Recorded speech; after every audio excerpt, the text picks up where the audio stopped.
When I first got into church, I walked into church like this. I did. I was probably wearing shorts. And I walk in, and they welcomed me. They loved me when I walked in. They did. But about a week later, they said, are you wanting to like commit to the church and see what God's got for you? And I said, yeah.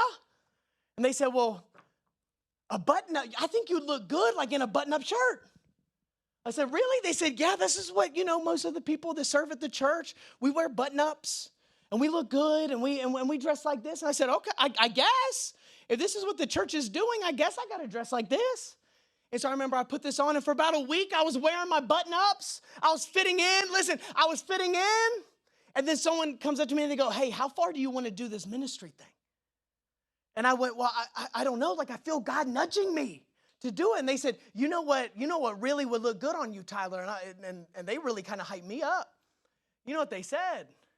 They said, if you start wearing a tie, I think people will think you look pretty good.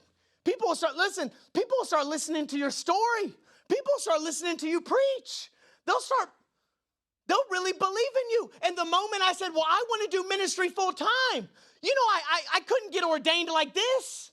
I couldn't become a pastor like this. There was a piece missing. They said, there's something else you need to put on. And I remember putting the jacket on and getting ordained. And I felt like a real pastor.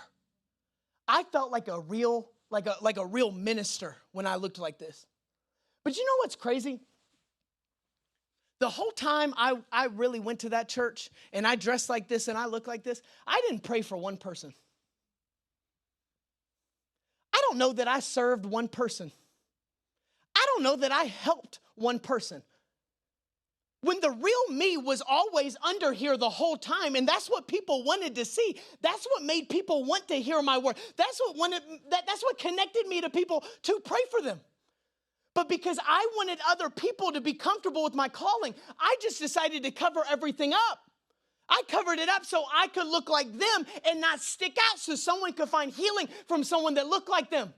And the devil cannot touch your anointing. He cannot touch your calling. But what he'll get you to do is to cover your own anointing up to make everyone else around you comfortable.